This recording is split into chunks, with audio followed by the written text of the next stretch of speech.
Hey guys, welcome to another episode of Chris the Podcast. I am Matthew Farumbi and I'm here with my dad. Sunday Farumbi. And yeah, let's start it off with do you know who Mr. Beast is? Have you heard of him?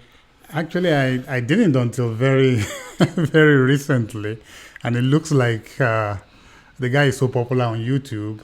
Yeah, I want to say he's the most subscribed on YouTube. I know he has at least like 106. Wait, you said the most? Yes, like the number one.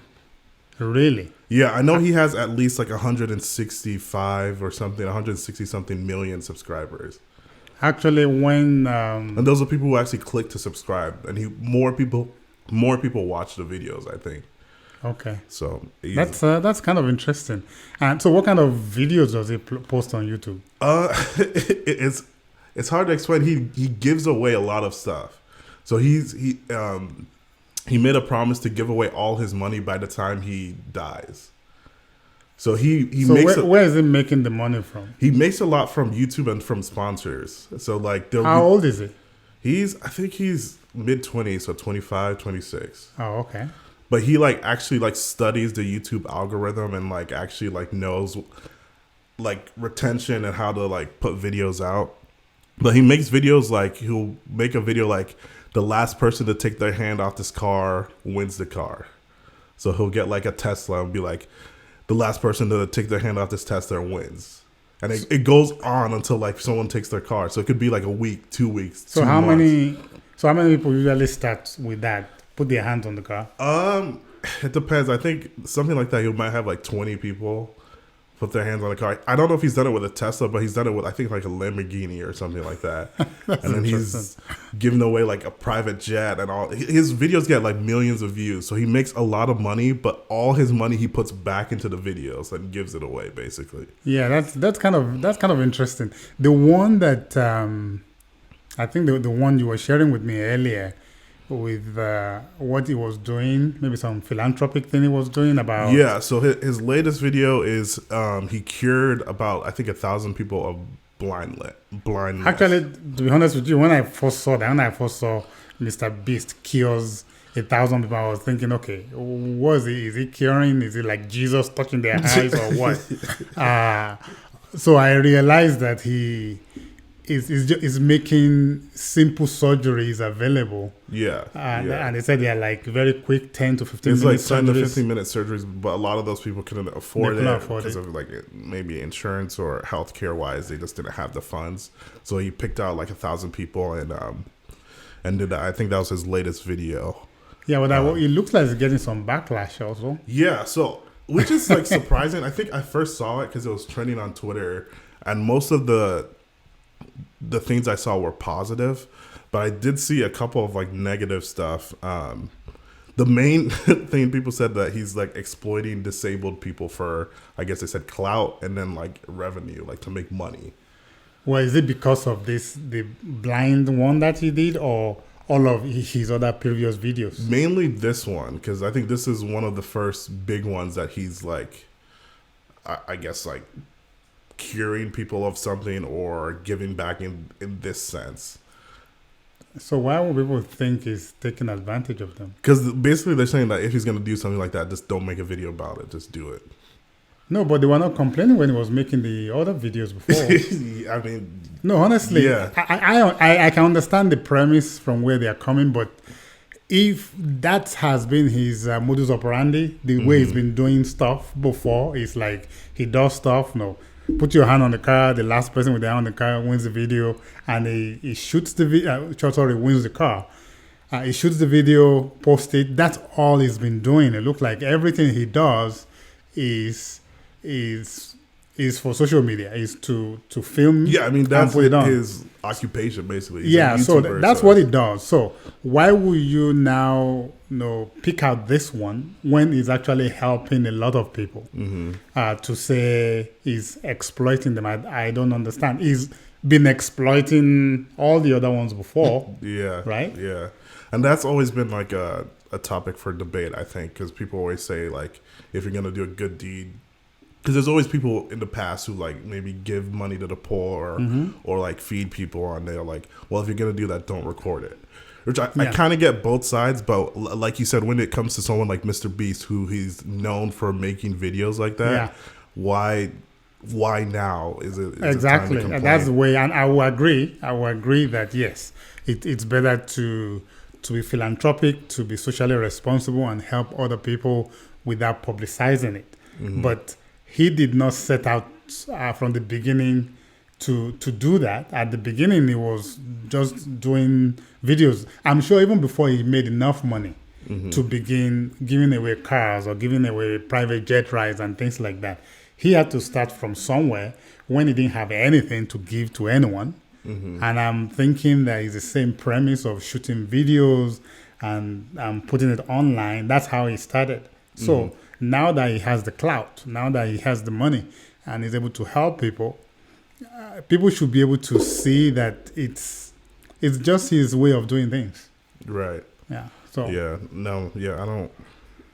I don't get why now out of anything, especially something like this where it's like even publicizing it could spark people to do similar things in a sense. Oh yeah.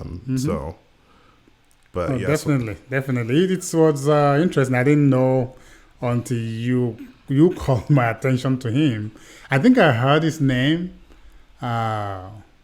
Maybe I think we were talking with your siblings maybe a couple of weeks ago. I think somebody mentioned his name, and I was thinking, who is this guy? But not until recently that I found out that the guy is. I didn't even realize that the person with the #1 subscriber network on YouTube has been. And I think he's #1. I'm not 100% sure, and I think it's actually like 130-ish million that he has. Actually, I think I checked. I was seeing something about 300 million subscribers, or just. I think subscribers. Maybe it is. I don't know. The article I looked at. He's growing super quickly, but I mean, he has billions of views. Like. That's interesting. He gets hundreds of millions of views on each video. So that means every video he posts is. How frequently does he post videos? He, on his main channel, I think he posts maybe like every couple weeks, but he also has like different channels that he does like other things too. So he has channels that he'll post like in India or in like other countries in their language, because I think they said India consumes the most views of YouTube, something like that. So by limiting because like I said, he studies all the algorithms and how to like gain views. So by limiting his videos to just English speakers, he's cutting off a lot of the views that he could be getting. So he has different channels for different countries, and that's interesting. He does a lot. But he doesn't speak those languages. Is it like a voiceover or something? I guess he has someone who voices over or like translates things like that. But I haven't looked into it too much, but that's what I've heard. Wow, so. That's something interesting. I guess enough about Mr. Beast. Maybe there will be something huge or major that we may be able to talk about some other time. But yeah, so at the time of recording this, it's a Tuesday, but Super Bowl is coming up. Yeah, this coming Sunday is Super Bowl. Yeah, so Eagles versus the Chiefs. What are your predictions for that, or any speculations for that? Okay, that's actually one thing I do not do. I do not predict sport events. I do not speculate. Of course, if I have a stake, which means if I have a team I'm supporting, right, definitely I will be rooting for my team. But even then, I'm not. I don't speculate about by how much they're going to win. A win is a win, whether it's by 1 point. Right. But this one is kind of interesting. It's interesting though. To be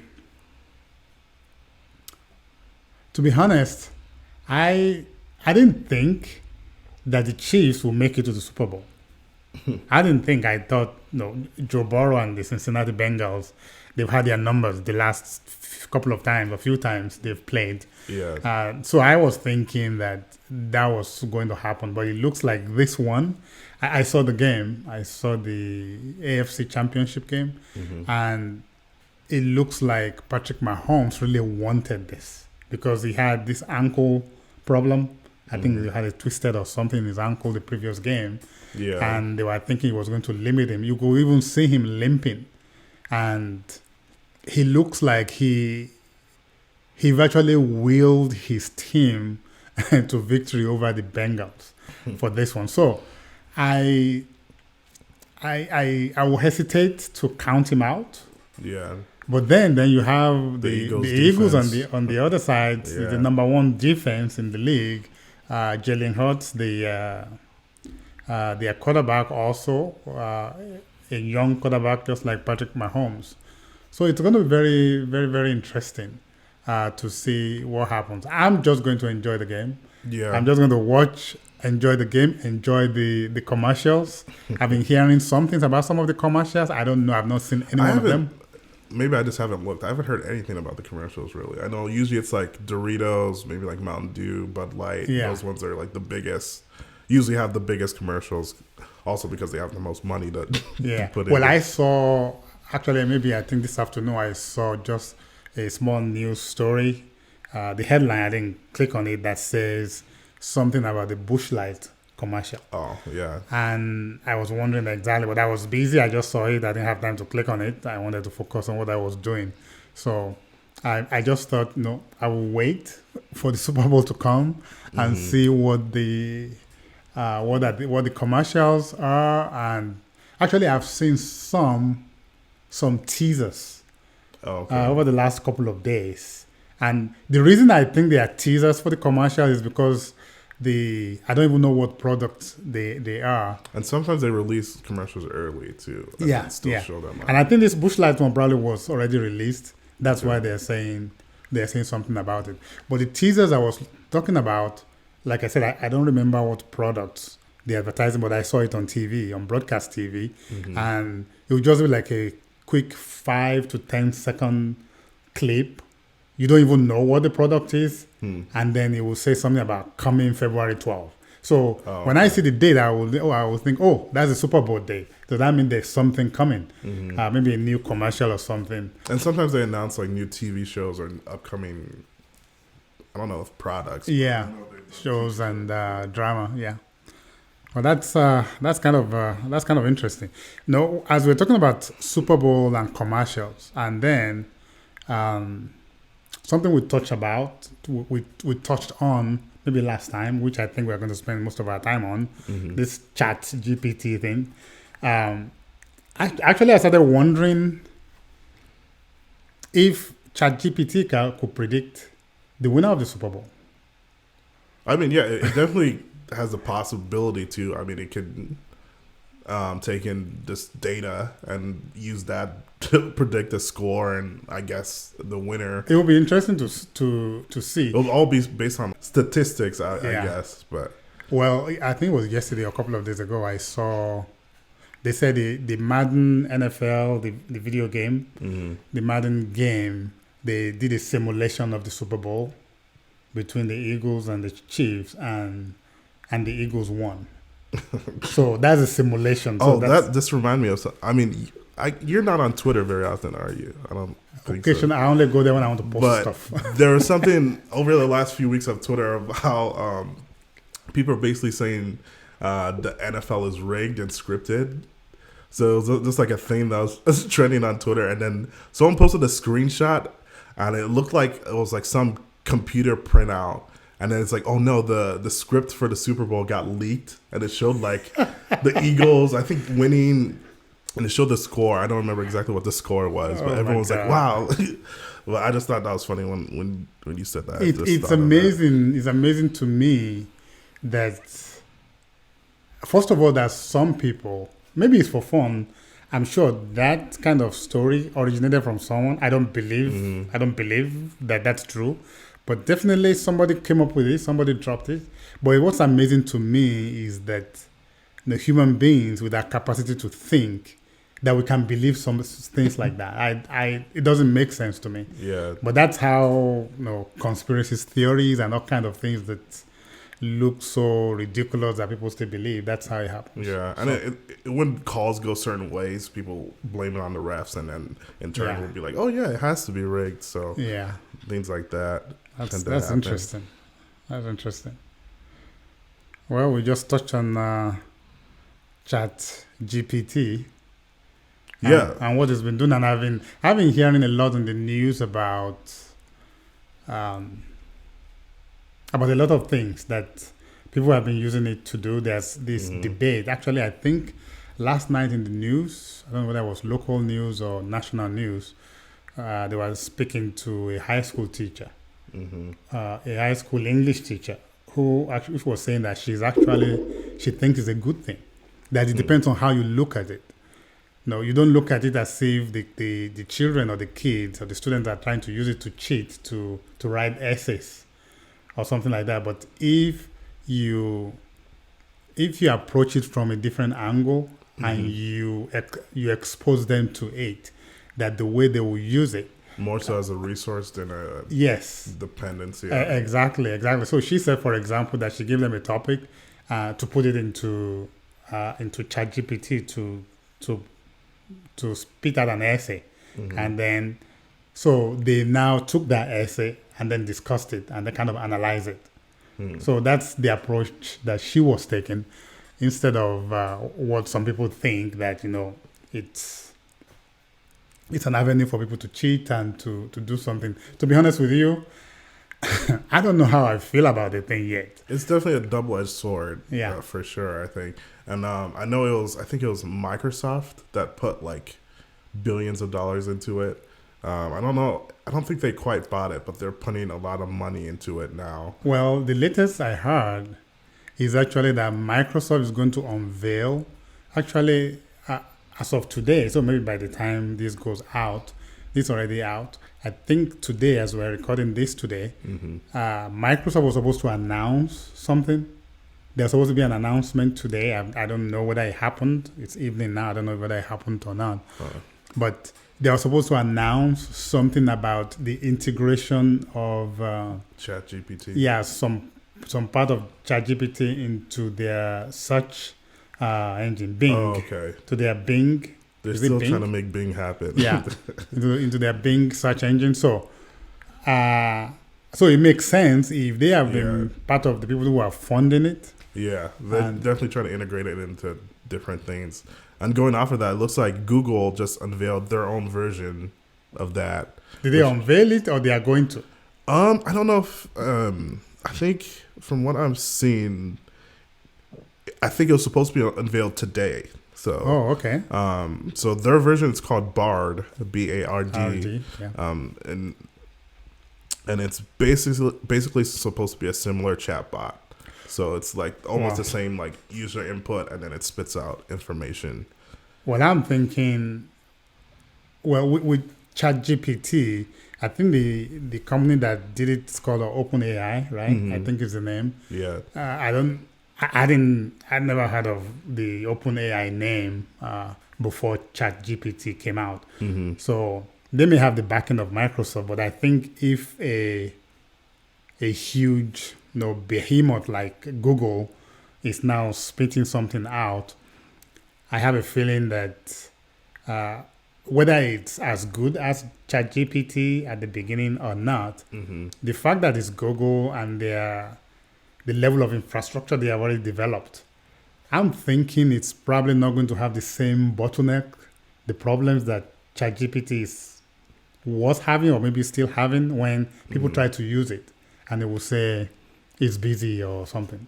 Yeah, I mean, just the amount of resources and information Google has, I can imagine they can easily, if anyone can, make something better, or at least to rival something like that. But even, having their own server space alone, they can easily have access, create more access to something like that.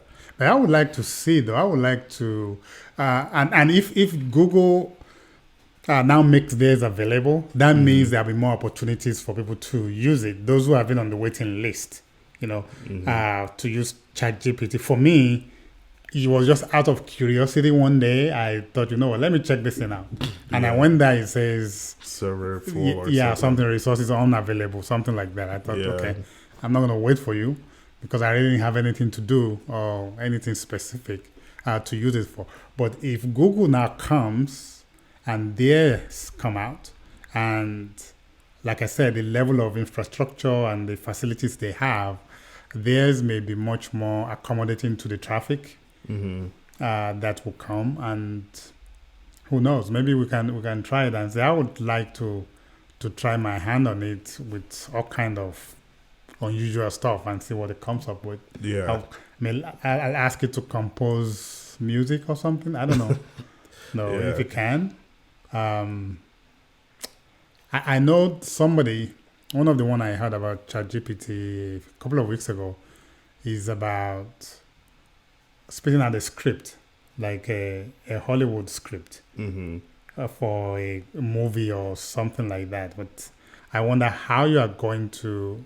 You have to put some input into it to tell it what you want to do. So if you look at the movie plot, there's always all kind of intricacies, different storylines. How do you input all of that? So that's something that I would like to see. I would like to try for myself. Yeah. You know? And you can keep it pretty vague. You can say, like, write a movie script about a spy who spies on something with a twist at the end. So you can actually tell it to give it a twist at the end and not specify exactly what the twist is. And it'll still spit out information based on what you put in. So. That is that's kind of interesting though. That's really interesting. But the one of the latest thing I'm hearing is about ChatGPT being used to replace software engineering jobs. Yeah, Did you hear there was that? an article I saw about that. So basically, they said, I think OpenAI hired a bunch of contractors to help with the coding process. But I'm still trying to look at the details of it. But it's basically... So they are hiring, you said contractor. These are software engineers, right? I think so, yes. So they are hiring software engineers to write the code for ChatGPT, and which eventually will make their jobs redundant. In a sense, that's what it seems like. But also, there's something I saw before is that even if something like that kind of happens, you still have to have the knowledge to either correct things or even the You have to be able to debugging debug process it, alone. Yeah. But even like the functionality of knowing what to put into certain codes, or even maybe telling them to write a function or write a loop or something like that to integrate into certain things. So you still have to have at least some knowledge of what you're doing. Yeah, for the to most tell part. it. For the more complicated things, of course. Yeah. But stuff that are generic, of course, you can always just tell it to. Yeah, so that's the thing. So when I saw the idea of using ChatGPT to replace software engineering jobs, I don't know if until I see that, and it also depends on the level, like you are saying, the level of complexity of the code.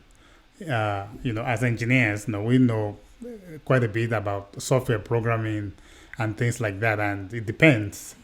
If I'm writing something in the simplest language, in Visual Basic, for example, Basic is simple enough. But if I'm writing something in some of the more either low level languages that is almost cryptic, that you cannot really, if you don't have a good knowledge of the language, you can't read it and understand what's going on. I would like to see how ChatGPT or Bard will do doing things like that. So that's interesting. Yeah, I could definitely see how it could reduce the amount of maybe software engineering jobs out there in a sense, but I don't think it would ever, I couldn't say ever, but right now I don't think I could see it replacing it, just because you still have to have either one or a handful of people who know what they're doing to fix certain things, and those little Definitely. And if you think about it, we're talking about software engineers are the ones who are writing the code, or who wrote the code behind ChatGPT to be able to do all its learning and everything that it is using to spit this together.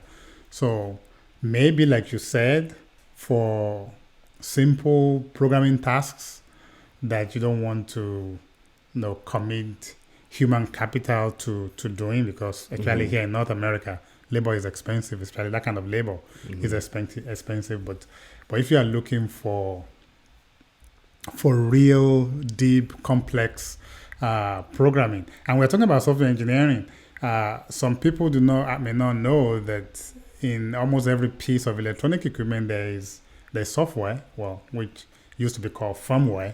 There's firmware embedded in there. Right. And usually a lot of those are done in machine language. I don't know if ChatGPT is actually going to be able to code in machine language. Yeah, I don't know. Maybe you're talking about high level programming languages like maybe Python, Java, C++, maybe. But when you go deeper to machine level, I think that may be a little bit difficult. And even just what comes to mind, just innovation with technology and things like that, is just based on this human interaction, because AI can only predict or spit out information based on what it's human give it. Yeah, inputs exactly. Exactly. So that's right. That you make a good point. So you'll never be able to actually completely eliminate human beings. At the worst, we'll be able to give it commands. Maybe it will be like the way we use Siri and Google and Alexa with those home devices that we talk to now. But also the article I just saw, it says, in the last 6 months, the contractors have been hired from different places like Latin America, Eastern Europe, to create data to teach the AI how to learn to do software engineering tasks. So simple software engineering tasks is what it says specifically. Okay, yeah. So it has to be simple. So I don't think software engineers are going to be out of job anytime soon. If anything, you probably need more of them to write the code for ChatGPT and or other variants of it. Google is coming out with their variant with theirs now. Who knows if even though Microsoft is backing ChatGPT, would they eventually come out with something that is completely separate from ChatGPT? Will Meta, aka Facebook, will they come out with theirs and do something like that? Right. So I think software engineering jobs are safe for now, I think. For now. And that goes into the topic of what we wanted, which we kind of talked about it a little bit of, will machines or AI replace all human jobs or a part of it? I mean, it already has. I kind of put in here, like Walmart is an example of how the self-checkouts have already replaced in a lot of places. Yeah, I guess. Well, the self-checkout in Walmart is kind of like, I don't know. That's the almost like the basement level kind of AI kind of a thing, because human beings, I think what Walmart actually did effectively was to pass on the job of the checkout person to the people who are shopping. So you are doing the job of doing it. That's why my wife, your mom, doesn't like it. She doesn't like you using those things. She said, "I'm paying you money. You need to check me out. I don't want to check myself out." Which for me, I don't mind.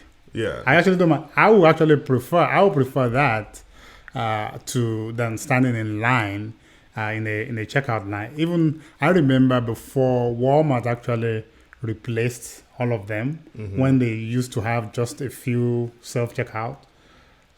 Most times those areas are free, and I prefer to go there. I prefer to, because usually I don't go to Walmart to buy a ton of stuff. I'm buying for me, if a I'm handful of things. Buying like grocery shopping and buying a lot, I'd rather have someone physically there, just because it's easier to just put the thing on the little conveyor and then they bag it for you and then hand it to you. Yeah. But like you said, it's way quicker if you're buying just a handful of stuff. If you're buying 2, 3, 4, 5 things or so, you just do it very quickly. So now, what I have found out since maybe about a year or so now, when most of the Walmart stores have gone to self-checkout, they still have maybe 2 or 3 spots that you can request.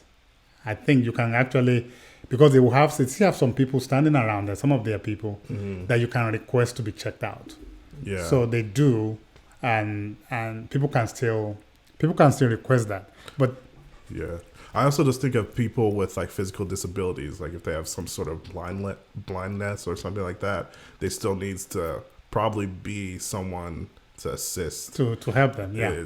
That's just something that came to mind as well. No, definitely, definitely. But now, after we're talking about the Walmart ones, I'm actually, and that's why I say Walmart. The Walmart part of it is actually kind of basement level, you know, AI taking over jobs kind of a thing. One of the one Amazon has been piloting for about a couple of years now. Amazon Go, you heard of that, haven't you? Oh yeah, is it with the drones and all that? No, not even that one. Amazon Go, that's the actual physical Amazon stores that has nobody. Oh yes, I have heard it. There's nobody is there. I think from I've not used it because there's none around here. Actually, I think I checked. It looks like the closest one, or maybe the only one in the Midwest, is in Chicago. Okay. Well, maybe not the only one. They actually... They're usually in the bigger cities, so like New York, it showed Chicago. me... Yeah. It showed me about 20-something stores in Chicago. Oh, okay. Of those stores. Yeah. I think Chicago is the only one in the Midwest. They're in New York, and maybe a couple on the West Coast. Okay. Definitely Seattle, since Amazon is there. Seattle, LA, and San Francisco, I think. Okay. I think that's what I saw. But in the middle of the country is only Chicago that is there. But basically, you just, at least once again, I'm describing something I've not tried, so it may be completely wrong. You take your Amazon app, as you go in, you scan the app. Yeah. You scan, it has all your information, it has all your credit card and things. You scan the app, and you just go in. You go in, pick stuff off the shelves, and walk out. That's it. Yeah. I've also seen, I think it has either like smart baskets or carts that once you put in your cart, it also adds it to your digital cart, and once you take it out, it takes it out. Yeah. And then, like you said, all you have to do is walk out, and it automatically charges you for for everything. I heard about this was even before I remember, and COVID is already, well, we are almost about 3 years into the beginning of COVID now, in 2020, and I think this was before COVID came that I was hearing this, and it looks like now they have perfected it. If it's true, because I actually did a search and it told me there are 28 stores in Chicago. Okay. In Chicago alone. So that I could only imagine that's the third largest city in the country. I could imagine how many are in New York or LA or in Seattle. Right. So definitely that is AI. I can say that is AI actually taking over jobs, because now you have physical stores with with no one there. With Walmart, I actually think it did not reduce the number of people walking around the checkout area. I didn't think so, because if you look at it with Walmart before they have all these self-checkout, most of the time they don't staff all the checkout lines anyway. Yeah, I mean, it definitely reduces the need for more, but like you said, I mean, Walmart is known for just having like 2 checkout lanes open, and they will have like 30, out of like but 30, only 2 or 3 are open, and then there's a line, and that's one of the reasons I would just go to the self checkout. And I found out in the self checkout area now, when everything is self checkout, you still have about 4 or 5 of people hanging around there, either directing traffic or helping people or checking people out themselves. So I don't know if that one is taking over jobs, but this Amazon one is definitely taking over jobs. Yeah. I would say the Walmart one, like I said, is taking over the need for having that many people, which in a sense is definitely more of a good thing, I think. Yeah. But even speculation for the future, I think AI or computers definitely have I think they will definitely take over menial or like more simple tasks, just because they can automate and make them quicker. Yeah. But as far as like we were talking about software engineering jobs, those always need people just who know what they're doing to continue doing that. So. And you still need engineering jobs, whether it's software engineering or any kind of other engineering. I don't know, engineering jobs are going to go anywhere. anyway, because you still need the engineers to continue to develop these products, Yeah. to continue to maintain them. So all of this technology and robots and a lot of things that we are talking about AI, there's a lot of the brains behind it are engineers and people who are developing these things. And so you are going to continue to need them anyway, whether it's with better processors, faster processors, or better materials. If eventually we actually have household robots like in that Will Smith movie, Household iRobot. robot. Yeah. Oh, yeah. Yeah, iRobot. We actually have people who actually have their personal robot that is running errands for them. If we ever get that, we may. That may happen very soon. That may happen very soon because I have seen some prototypes from some companies in Japan where they will build robots at the CES Consumer Electronics Show. Yeah. That happens usually at the beginning of the year. I've seen some prototypes where they come out with robots that will respond to commands. People talk to them and they respond and they do stuff. Yeah. I think there's two things I thought of when you brought up iRobot. One that I think someone mentioned it to me is like, there's no reason for robots to look like humans. Because, I mean, even the way we like walk and interact, it's like there's better ways to move around. So making robots look like humans is purely like an aesthetic thing. It doesn't really make sense functionally. Well, the way we move is the only way we know. Yeah, because that's how we are. Yeah, that's how we are. So, but compare this like a robot having to walk like a human. Yeah. Versus having wheels that just move it. It's way more. I would fly. think. Oh yeah, or fly. Or just fly. Kind of levitate around. Because we have drones now. Drones fly around. They're essentially robots. Flying robots. So you could have. We create robots to look like us because we are trying to use them to replace some of the work that we do. So we create them with 2 legs, two arms, and things like that. Meanwhile, and you're right, you could create a robot with 8 arms, 8 hands, and that doesn't have to walk and just roll around or levitate around. So there's a lot of things. It's interesting to see. Thinking that about 20 years ago, a lot of things we are talking about now is, I know a lot of research are going on. All of these things that we are seeing now did not just develop overnight. Decades of research, continuing research, are going into it.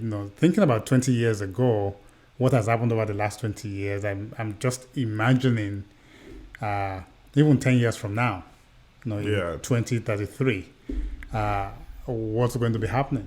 Yeah, and that's what I wanted to speculate. The second thing from iRobot is something I think will probably be integrated is how they drive in the movie. Like, because they go at speeds like hundreds of miles per hour, I think, just because all the cars drive themselves. All the roads are built for cars that drive themselves. Which we have self-driving cars now. Yeah, we have self-driving cars, but once we get the infrastructure to have like actual roads that are built for that, and then along with cars, you can make a road trip way quicker than driving yourself. So the infrastructure, actually, I think the road network, the road infrastructure itself, I think that's going to take if it ever gets there, I think that's going to take a very, very long time. What I'm suspecting is going to happen is that instead of those self-piloting cars on the roads, they will just take to the air. They will just fly. So flying cars, maybe, but then there will have to be regulations about how high they can fly, because airplanes usually, they will go 30, 40,000 feet above. Maybe there will be regulation that says, individual piloting vehicles that are flying, maybe they need to be about 100 feet. Or not beyond 100 feet. But even with that, I feel like there'd have to be even invisible roads, I would say, in the air, because I'm Yeah, not it going has to to trust be. anyone that's flying wherever. If there's everyone has a flying car, you're going to crash into someone Well, who's... no, you mentioned it before. You mentioned about the infrastructure, if the roads have the things. Now, with the self-driving vehicles, what's really guiding them is all the sensors. Yeah, if it's Probably automated, then yeah, that makes it thousands better. or Yeah. millions of sensors around them. So I'm definitely guessing that in the air there'll be tons of that, where it will avoid collisions. But the funny thing is this, no, we are engineers, so we have a bit some understanding of how some of these things work. We're talking about electronic components. They can fail. Yeah. Yeah, they can fail. No, it's part of a lot of things we learn in engineering reliability class. They can fail, and what happens if something is cruising along on a flying car at 100 feet, above ground and going at 250 miles an hour, and something fails, the sensor fails, they don't sense something or something like that, there will be a lot of crashes. So Yeah. But even comparing that to this human interaction, I think it will still reduce the amount of accidents just because computers work for the most part more often than not. But I think what changes is like when it does fail and it's not your fault and you are involved in the accident, that makes it that much worse. Yes. Because you're just sitting there and something happens. You're not the one to blame. It's the hardware or electronics that went wrong. So and then there will be a cascade of lawsuits following that. Definitely. Following whosoever made the vehicle or the brains behind the vehicle, all those kind of things. So I don't know. I would like to say we are very close to having all of this kind of technology, but the guidelines that need to be in place before anyone can just take their flying car up, and just moving it around. Right. Anyhow, it's. I would love, for example, I would love to go on a road trip where I'm not the one driving, where I'm just, lying down and sleeping, even though I'm the only one in the vehicle. Just go and the thing pilots itself and goes where it's supposed to go. So we know there are a lot of all those Google cars and self-driving cars all over the place. Right. Tesla, I think is an option with Tesla, right? Mm-hmm. So I don't know if fully automated driving is yet. I think from what I heard before, it was previously like a beta test and only certain areas had it, but I'm not sure. Well, it's interesting. It's interesting. We'll see in 10, 15 years where the AI and the robots will take us. And I mean, it's hard to predict because like even tech innovation growth has been exponential in the last like 20, 25 years. Yeah, it has been exponential. So it's interesting. Like you mentioned, I think really just having those guidelines and safeguards in place when those do get implemented is more key than even when they happen. Yes, I agree. But yeah, anything else we want to bring up in closing? Well, I think we talked a lot about AI and predicting Super Bowl using AI, and I don't think. Well, I'm not in empirical or engineering research that is doing many of the work with this thing, but it's been interesting to see the exponential rate at which things have been developed over the last 15, 20 years. And the only thing I will say is that I can't wait to see what will happen in the next 10 years. Yeah. Yeah. Same here. Well, guys, this has been another episode of Crisp, the podcast. As always, give us a review on Apple Podcasts, Spotify. Check us out on YouTube if you want to watch the video version. And we'll see you guys later. Yeah.